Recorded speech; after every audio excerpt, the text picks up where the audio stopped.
नमस्कार विद्यार्थी मित्रों, कैसे हैं आप? मज़े में है ना? आपने कक्षा 5वीं में खाना खजाना नाम की इकाई पढ़ी है और इस इकाई में आपने कई सारे नए नाम भी देखे हैं। रसोई घर में कौन कौन सी चीज़ें होती है और उनको हिंदी में क्या कहा जाता है, ये पूरी जानकारी आपने इस इकाई में पाई है। आपने इस इकाई में आपको जो गृह कार्य दिया गया था वो भी पूरा किया होगा, है ना? आज हम यहाँ पर कक्षा 5 की इकाई 8 जिसका नाम है भरत मिलाप पढ़ने वाले हैं। तो हो जाइए तैयार। और इस इकाई की विशेषता यह है कि यह एक एकांकी है। भरत मिलाप नाम सुनकर आपको ये पता तो चल गया होगा कि भाई इस इकाई में कौन सी बात है, या भरत मिलाप यानी कि रामायण के साथ जुड़ी हुई बात। हम सब राम से तो परिचित ही हैं और उनके भाई भरत उनसे मिलने के लिए जब वन में जाते हैं तब जो दृश्य खड़ा होता है, यह दृश्य इस इकाई में हमें यहाँ पर बताया गया है। और हाँ, साथ ही साथ ये बात भी हमारे लिए महत्वपूर्ण है कि भाइयों के बीच किस प्रकार का व्यवहार होना चाहिए और किस प्रकार से हिल मिलकर उन्हें रहना चाहिए, यह इस इकाई से हम सीखने वाले हैं। तो शुरुआत करते हैं इस इकाई की। यहां पर अब आपको अपनी किताब लेकर बैठना है, क्योंकि मैंने पहले भी बताया कि यह एक प्रकार का एकांकी है और इसमें भिन्न भिन्न पात्र अपनी बात प्रस्तुत करते हैं। तो यहां पर भिन्न भिन्न पात्र के जरिए आपको यह पूरा नाटक या पूरी इकाई आपको यहां से सुनाई देने वाली है। तो आप हमारे साथ साथ किताब में देखते जाइए और कौन सा संवाद यानी कि कौन सी बात कौन कहता है ये समझते जाइए, और किस प्रकार से कहता है यह भी आपको ध्यान से देखना भी है, सुनना भी है और समझना भी है। भाई लक्ष्मण, जरा देखो तो यह आवाज कहां से आ रही है? प्रभु, सामने से कुछ लोग आते दिखाई दे रहे हैं। कौन लोग हैं? जरा ध्यान से देखो। अरे, यह तो भरत है, साथ ही बहुत से लोग हैं। हमें सावधान हो जाना चाहिए, शायद वे लोग लड़ने के लिए आ रहे हैं। भाई लक्ष्मण, तुम तो बिना बात शक करने लगते हो। इतने वर्ष साथ रहकर भी भरत को नहीं पहचाना? पहचाना क्यों नहीं? उसी माँ का तो बेटा है जिसने वनवास दिलाया। इसमें बेचारे भरत का क्या दोष? लीजिए, सब लोग इधर ही आ रहे हैं। मुझे क्षमा कीजिए प्रभु, आपको वनवास दिलाने में मेरा कोई हाथ नहीं। आप मुझसे बड़े हैं, आप ही को राजा बनना चाहिए। मैं आपको लेने आया हूँ। आप सब अयोध्या चलिए। इन नगरवासियों की भी यही इच्छा है, निराश न कीजिए प्रभु। भाई भरत, मैं तुम्हारा प्रेम देखकर प्रसन्न हूं, किंतु मैं माता पिता की आज्ञा का पालन करने हेतु वन में आया हूं। वनवास पूरा करके ही लौटूंगा। नहीं प्रभु, आपको हमारे साथ चलना ही होगा। आपके बिना प्रजा दुखी है। प्रजा को सुखी रखना राजा का कर्तव्य है। नगरजनों, इस समय माता पिता की आज्ञा का पालन करना मेरा सबसे बड़ा कर्तव्य है। भरत मेरा भाई है।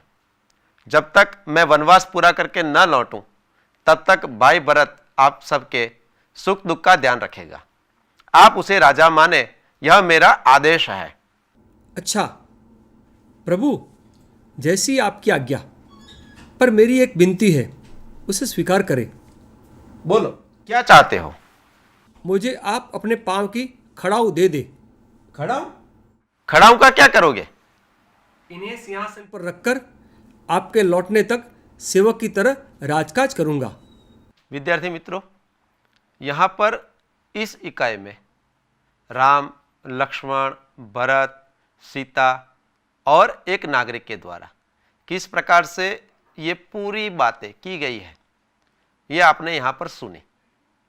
और साथ ही साथ इस इकाई में कौन सी बात महत्वपूर्ण है ये भी आप समझे।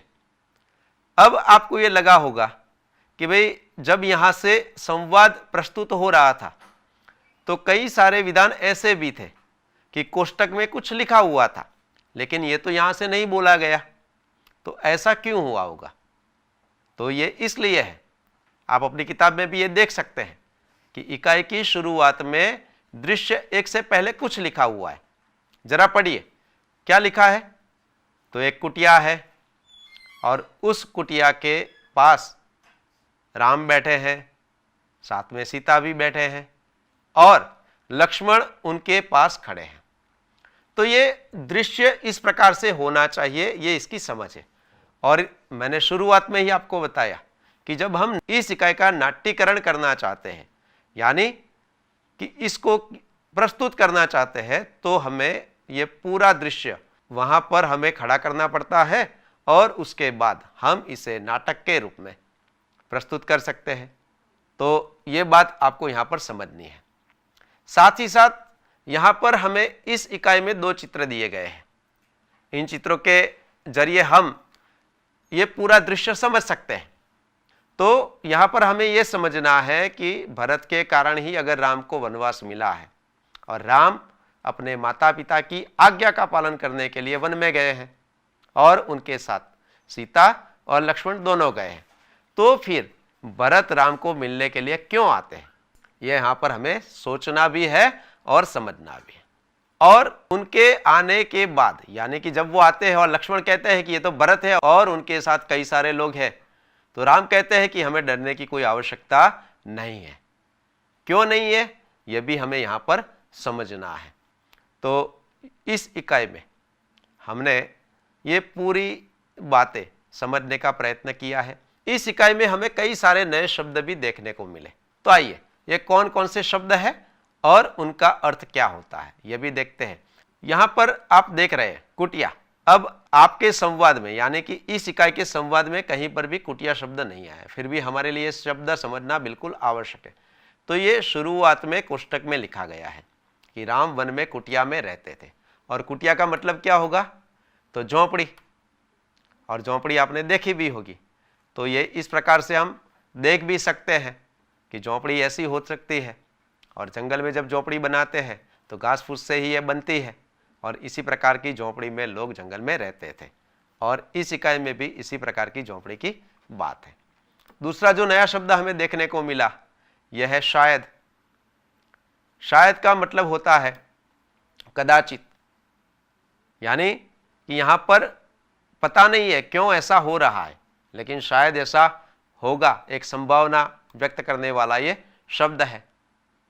निकट, यहां पर आवाज आई, लेकिन कब पता चला, जब वो लोग बिल्कुल निकट आ गए थे, यानी कि नजदीक आ गए थे, तब राम को पता चला कि कुछ आवाज यहां पर आ रही है। और उन्होंने लक्ष्मण को कहा कि भाई कौन आ रहा है, ये आवाज कहां से आ रही है, क्यों आ रही है, जरा देखो। निकट यानी कि नजदीक। चरण का अर्थ होता है पैर, और पैर से हम भली भांति अवगत है, और चरण में जो पहनी जाती है उसे चरण पादुका भी कहते हैं और खड़ाऊ भी कहते हैं। यह भी हम यहां पर देखेंगे। दोष यानी कि अपराध। कर्तव्य यानी कि फर्ज। यहां पर राम ने कहा कि मेरा यह कर्तव्य है कि मुझे मेरे माता पिता की आज्ञा का पालन करना चाहिए, और साथ ही साथ भरत ने भी ये कहा कि मेरा भी ये कर्तव्य है कि आप बड़े भाई हैं, आपको ही राजा बनना चाहिए। यानी कि दोनों अपने फर्ज यानी कि अपने कर्तव्य के बारे में स्पष्ट है, और दोनों इस प्रकार से इस इकाई में बात भी करते हैं। आदेश यानी कि सूचना। जब एक नागरिक ने कहा कि नहीं, आपको तो अयोध्या वापस आना चाहिए, तब नागरिक ने जब कहा कि आप हमारे राजा हैं, तब राम ने कहा कि मैं राजा के नाते ही आपको ये सूचना आदेश देता हूं कि भरत को ही अभी आप राजा मानिए, और पूरा राजकाज भरत ही यहां पर संभालेगा। यानी कि आदेश का मतलब होगा सूचना। एक राजा अपने नगरजनों को यह आदेश या सूचना देता है। खड़ाऊ, अंत में हमने ये शब्द देखा, तो खड़ाऊ आपने कहीं पर देखे भी होंगे, और जूते तो हम सब पहनते हैं, लेकिन पहले के जमाने में जब इस प्रकार के जूते नहीं थे तब खड़ाऊ पहने जाते थे, और खड़ाऊ बनते थे लकड़ी में से, यानी कि लकड़ी की बनी हुई पादुका। पादुका का मतलब है पैर में पहने जाने वाले, और इसका चित्र भी यहां पर हम देखते हैं। तो पहले इस प्रकार की पादुकाएं थी कि जिनको लोग पहनते थे, और ये पादुका का यहाँ पर आप चित्र देख रहे हैं। तो खड़ाऊ का मतलब है पादुका। यहाँ पर भरत राम ने अपने पैर में पहनी हुई पादुका मांगते हैं और उन पादुकाओं को राजगद्दी पर रखकर पूरा राजकाज संभालने की बात करते हैं और उन्होंने वैसा किया भी। आइए इसी प्रकार से 3 मुहावरे भी इस इकाई में हमें नए मिले हैं। पहला है उत्तेजित होना। अब आप लोग को संवाद अगर याद है तो आपको यह पता होगा कि कौन उत्तेजित हुआ था, तो लक्ष्मण। और उन्होंने तुरंत कह दिया, क्या कह दिया कि भरत यहां पर आ रहे हैं तो हमें सावधान होना चाहिए, यानी कि गुस्सा होना। उत्तेजित का मतलब है गुस्सा, और लक्ष्मण तुरंत भरत को आते देख गुस्सा हो गए थे। इसी प्रकार से गले लगना। यहां पर जैसे ही भरत राम को मिलने आते हैं उनके पैर छूते हैं और दोनों एक दूसरे के गले मिलते हैं, यानी कि प्यार से मिलना, दोनों एक दूसरे से गले मिलते हैं। गदगद होना। भरत की बात सुनकर राम गदगद हो गए, यानी कि बहुत ही आनंदित हो गए, पुलकित हो गए। इस मुहावरे के इस प्रकार से 2 अर्थ भी हम कर सकते हैं। और उन्होंने भरत को गले लगा दिया। विद्यार्थी मित्रों, इस इकाई में हमने भाइयों के बीच किस प्रकार का व्यवहार होना चाहिए ये तो जाना ही, लेकिन इस इकाई के जरिए हमारे जीवन विकास के लिए कई सारी बातें भी महत्वपूर्ण हैं और आज हम इस इकाई के जरिए ये बात भी यहाँ पर जानेंगे। और आप सब बाजार से परिचित हैं और जब आप बाजार में जाते हैं तो आप बिस्कुट भी खाते होंगे, नमकीन भी खाते होंगे और ये सारी चीज़ें आज हमें पैकेट में तैयार मिलती है। क्या आप जब बाजार से पैकेट खरीदते हैं तब उसकी जांच करते हैं? और अगर जांच करते हैं तो आप क्या देखते हैं? ये बात भी हमारे लिए महत्वपूर्ण है, यानी कि आप जो भी चीज़ें बाजार से खरीदते हैं वो चीज़ें खाने की हो या घर में उपयोग में लेने वाली कोई भी चीज़ वस्तु हो, लेकिन उस वस्तु के रैपर पर कई सारी चीज़ें छपी हुई होती है, जैसे कि दिनांक, यानी कि कौन सी तारीख को ये वस्तु या चीज़ तैयार हुई है, कौन सी तारीख तक हम इसका उपयोग कर सकते हैं, उसकी कीमत क्या है, उसका वजन क्या है, और इसके अलावा भी उसमें जैसे कि खाने की कोई चीज़ है तो उसमें कौन कौन से तत्व मिलाए गए हैं। तो आइए इसका भी एक उदाहरण यहाँ पर देखते हैं।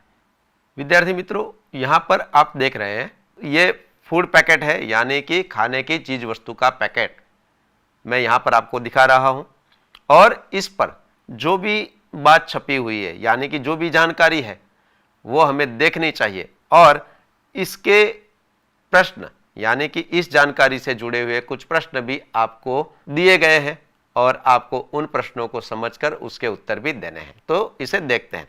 जैसे कि आपको एक प्रश्न पहले पूछा गया है कि ये किसका रैपर है, यानी कि मैंने यहां पर बता दिया कि ये खाने की चीज वस्तु का रैपर है। विद्यार्थी मित्रों, यहां पर पहला प्रश्न है कि क्या कीमत छपी हुई है, तो आप यहां पर देख सकते हैं कि इसकी कीमत है 55 रुपये और यह पैकेट खरीदते समय हमें 55 रुपये दुकानदार को देने हैं। और यहां पर एक बात और भी लिखी गई है, इंक्लूसिव ऑफ ऑल टैक्सेस, यानी कि ये 55 रुपये में सारे टैक्सेस, यानी कि जो कर दुकानदार को भरने होते हैं वो भी इसमें गिने जा चुके हैं, यानी कि इससे ज़्यादा रकम हमें इस पैकेट के लिए नहीं देनी चाहिए। तो ये भी हमें जानना चाहिए और समझना चाहिए। दूसरी बात यह है कि उसका वजन कितना है। देखिए यहाँ पर पहले ही लिखा है नेट वेट और उसके सामने लिखा हुआ है 150 ग्राम, यानी कि इस पैकेट में जो भी चीज़ वस्तु है उसका कुल वजन है 150 ग्राम। तो हमें यह भी देखना है। इसके नीचे लिखा हुआ है बैच नंबर, वो महत्वपूर्ण है और यहाँ पर वो छपा हुआ, यानी कि हर एक चीज पर बैच नंबर भी छपा हुआ होना चाहिए। उसके नीचे एक बात महत्वपूर्ण है, पैक्ड ऑन, यानी कि ये कौन सी तारीख को तैयार हुआ पैकेट है। तो उसकी दिनांक यहाँ पर लिखी हुई है 27 जून 2020, यानी कि पैकेट कब बना हुआ है, 27 जून 2020 को तैयार होकर फैक्ट्री से निकला है। तो हमें ये देखना है कि ये चीज वस्तु कब बनी हुई है और कब बाजार में हमें मिल रही है। और उसके नीचे और एक दिनांक भी लिखी हुई है और उसके लिए लिखा गया है बेस्ट बिफोर, यानी कि ये कब तक अच्छा रह सकता है, यानी कि कब तक खाने लायक है, और उसकी दिनांक है 26 अक्टूबर 2020। यानी कि इस पैकेट में रखी हुई खाने की चीज आप अक्टूबर की 26 तारीख तक खा सकते हैं और उसके बाद ये खाने लायक नहीं रहती। विद्यार्थी मित्रों, यहां पर हमने इस फूड पैकेट पर जो महत्वपूर्ण जानकारी दी गई थी, जो हमें बार बार देखनी चाहिए, यानी कि जब भी आप बाजार से कोई भी पैकेट लेते हैं तो उस पर यह बात तो आपको जांच करनी है, देखनी है और उसके बाद ही आपको खरीदनी है। साथ ही साथ इस प्रकार के पैकेट पर और भी कई सारी जानकारी दी गई होती है, वो भी हमें जाननी चाहिए। जैसे कि इस पैकेट पर एक सूचना हमारे लिए भी छपी हुई है, यह भी हमारे लिए बहुत ही महत्वपूर्ण और आवश्यक सूचना है, कीप योर सिटी क्लीन। यानी कि आप जब इस पैकेट का उपयोग कर लेते हैं उसके बाद इसको डस्टबिन में यानी कि कूड़ेदान में ही डालें, है ना। तो यह सूचना भी इसी प्रकार के हर एक पैकेट पर छपी हुई होती है। इसी प्रकार से कुछ और संकेत भी इस प्रकार के पैकेट पर छपे हुए हैं, यह भी देखते हैं।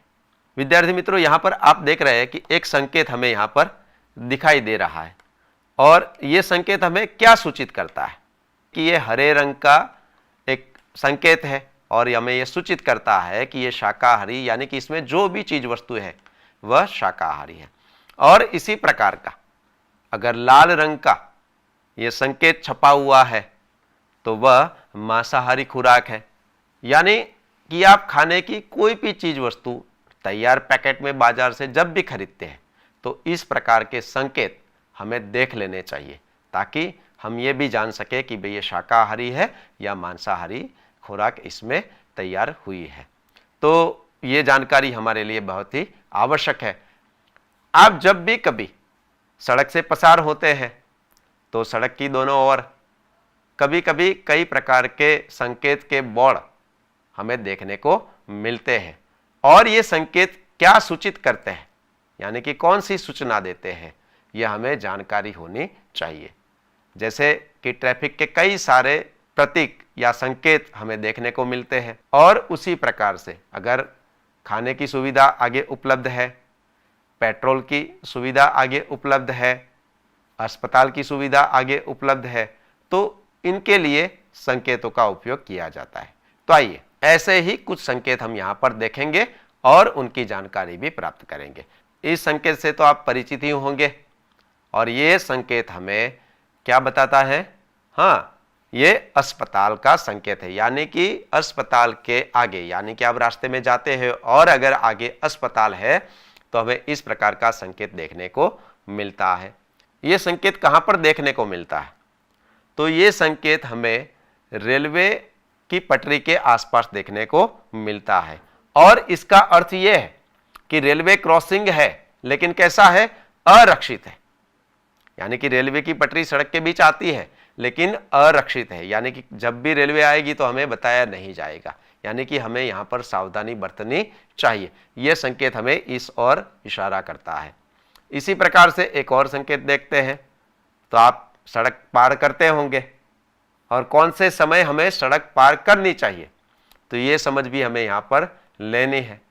यानी कि यहाँ पर हमें दिखाई दे रहा है कि भाई एक व्यक्ति सड़क पार कर रहा है और जिस रास्ते से वह सड़क पार कर रहा है उसके नीचे काले रंग की कुछ पट्टियां हैं और इसका अर्थ यह होता है कि पैदल यात्री के लिए क्रॉसिंग बना हुआ है, यानी इसे अंग्रेजी में जिब्रा क्रॉसिंग भी कहते हैं और इस पर से हम रास्ते के एक छोर से दूसरे छोर पर जा सकते हैं।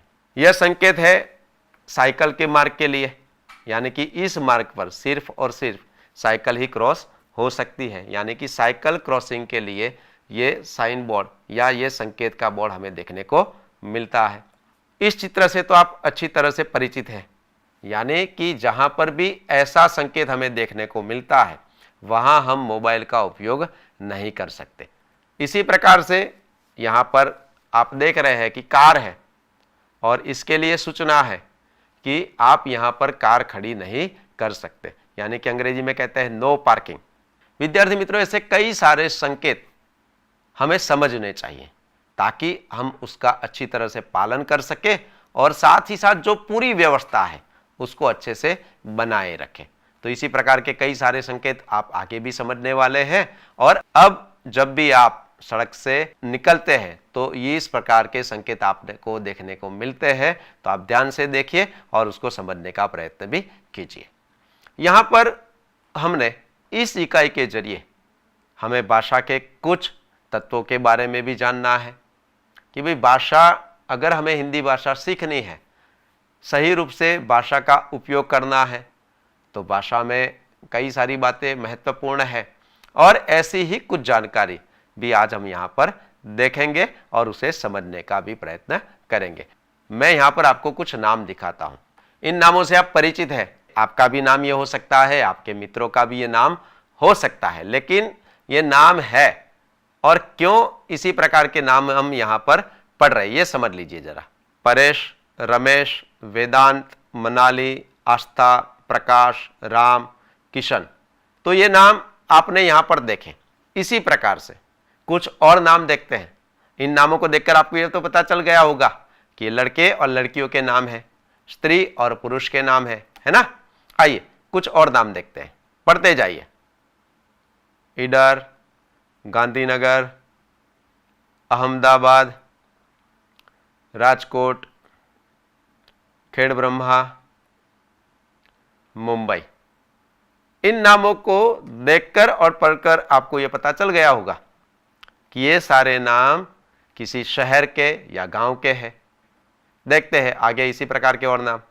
गंगा, यमुना, साबरमती, सरस्वती, ब्रह्मपुत्रा, तापी, नर्मदा, गोदावरी। और इन नामों को पढ़कर भी आप समझ गए कि ये सारे नाम नदियों के हैं। आइए एक और अभ्यास देखते हैं। हिमालय, गिरनार, अरावली, मैकल और शत्रुंजय। तो ये सारे नाम पर्वत के हैं। विद्यार्थी मित्रों, यहाँ पर हमने भिन्न भिन्न प्रकार के नाम देखे। भिन्न भिन्न प्रकार का मतलब है कि स्त्री पुरुष या लड़के लड़की के नाम देखे, गांव या शहर के नाम देखे, नदियों के नाम देखे, पर्वत के नाम देखे, और इन नामों से ही उनकी पहचान हम करते हैं। और अगर नाम नहीं होते तो हम उनको अच्छी तरह से नहीं पहचान सकते, है ना। तो आइए, ये जो नाम है उसे क्या कहते हैं ये भी हमें समझना चाहिए। और कई सारी ऐसी चीज वस्तुएं हैं कि जिनका स्पष्ट रूप से नाम होता है, बगैर नाम के हम उनको कभी भी नहीं पहचान सकते। इसी प्रकार से नाम के साथ साथ, यानी व्यक्ति के नाम के साथ साथ, कई सारे ऐसे भी शब्द हैं जो भी हमें इस ओर इशारा करते हैं। आइए देखते हैं। आप यहां पर देख रहे हैं पुस्तक, नदी, पर्वत, लड़का, लड़की, देश, फूल, वृक्ष। यहां पर विद्यार्थी मित्रों आप देख रहे हैं कि कुछ शब्द ऐसे हैं जैसे कि पुस्तक, पर्वत, लड़की, फूल, वृक्ष, नदी, लड़का या देश। तो नदी, लेकिन कौन सी नदी? हमने पहले देखा कि गंगा, तो हम स्पष्ट है कि भाई गंगा नदी की बात यहां पर हो रही है। पर्वत, कौन सा पर्वत? लड़का, तो कौन सा लड़का? वृक्ष, तो कौन सा वृक्ष? फूल, तो कौन सा फूल? यह हमें इससे पता नहीं चलता, क्योंकि ये उनकी जाति के बारे में यहां बताया गया है कि पुस्तक, तो हर एक पुस्तक को हम पुस्तक ही कहते हैं। नदी, हर एक नदी को हम नदी ही कहते हैं। यानी कि जब हम नदी बोलते हैं तो हमें यह पता नहीं चलता कि हम कौन सी नदी की बात यहां पर करते हैं, है ना। यानी कि नदियों के भी नाम है, पर्वतों के भी नाम है, फूलों के भी नाम है, वृक्षों के भी नाम है, और देश के भी नाम है। हमारे तो नाम है ही है। तो इन नामों से हम उनकी पहचान करते हैं। आइए आगे देखते हैं। यहां पर आप देख रहे हैं कि सूचना है सही जोड़ मिलाइए, और आपको ये जोड़ मिलानी है जो आपके लिए बहुत ही सरल है। देखते जाइए। ये नाम आया एक व्यक्ति का, ये नाम आया एक देश का, ये नाम है एक पुस्तक का, ये नाम है एक पर्वत का, और ये नाम है एक नदी का। इसको आप भली भांति जानते हैं और इसकी जोड़ आप सहजता से बना सकते हैं। अब आप देख रहे हैं कि कौन सा नाम किसके साथ जुड़ेगा। अब आप इसकी सही जोड़ सरलता से बना सकते हैं, यानी कि महेश। तो महेश कौन है? हाँ, महेश लड़का है। भारत क्या है? तो भारत देश का नाम है। रामायण क्या है? तो रामायण एक पुस्तक का नाम है, यानी कि हमारा एक महाग्रंथ है। हिमालय पर्वत का नाम है और गंगा एक नदी का नाम है। यहां पर ये सारी बातें हम यहां पर समझ चुके हैं। और ये जो सारे शब्द हैं, यानी कि अ की ओर आप जो शब्द देख रहे हैं वह किसी व्यक्ति, देश, पुस्तक, पर्वत या नदियों के नाम है, और ब की ओर देख रहे हैं वह उनकी जाति है। तो इससे ये बात स्पष्ट होती है कि किसी भी व्यक्ति, स्थान या वस्तु के नाम को संज्ञा कहते हैं। एक बार और समझ लीजिए, किसी भी व्यक्ति, स्थान या वस्तु के नाम को संज्ञा कहते हैं, यानी कि नाम तो संज्ञा है ही है और साथ ही साथ उनकी जाति भी क्या है? वो भी संज्ञा है। तो यहां पर हमने संज्ञा किसे कहते हैं अभी आप ये स्पष्ट रूप से समझ चुके हैं। यानी कि हमारे जो नाम है, जैसे कि मेरा नाम हितेश है, तो मेरा जो नाम है वह क्या है? संज्ञा है, यानी कि लोग मुझे हितेश से पहचानते हैं। आपका भी जो नाम होगा, आपके साथी आपको नाम से ही पहचानते होंगे, है ना? और इसी प्रकार से आप जिस गांव में रहते हैं उस गांव का भी नाम होगा और आप कहेंगे कि भाई मैं इसी गांव में रहता हूं, यानी कि आप अपनी पहचान आपके गांव के नाम से देते हैं। तो ये भाषा की जानकारी भी हमारे लिए आवश्यक और महत्वपूर्ण है। आपको अपनी किताब में इसके लिए कुछ स्वाध्याय दिया गया है कि भाई आपका नाम लिखिए, आपके मित्रों के नाम लिखिए, आपके गांव के या शहर के नाम लिखिए, पर्वतों के नाम लिखिए, नदियों के नाम लिखिए। तो ये अभ्यास और स्वाध्याय भी आपको पूर्ण करना है। और साथ ही साथ अब आप जिन जिन चीज़ों के नाम आपको पता है उनकी भी एक सूची बनाते जाइए और उसकी जो भी जातियाँ है, यानी कि उनकी जो भी जाति है उनकी भी सूची बनाते जाइए। तो आप ये सरल रूप से समझ सकते हैं कि भाई इसे संज्ञा कहते हैं। और उसके बाद उन शब्दों का आपको वाक्य में प्रयोग करना है, जैसे कि हिमालय भारत का सबसे ऊंचा पर्वत है। देखिए यहाँ पर इस वाक्य में मैं हिमालय की भी बात कर रहा हूँ, भारत की भी बात कर रहा हूँ, पर्वत की भी बात कर रहा हूँ। यहाँ 3 संज्ञाओं का मैंने उपयोग किया है ना? और इसको हम इस प्रकार से भी बोल सकते हैं, हिमालय ऊंचा पर्वत है। तो यहाँ पर हिमालय और पर्वत दोनों संज्ञा शब्द है। तो ये जानकारी आपके लिए महत्वपूर्ण है, इसका ज़्यादा अभ्यास आपको करना है।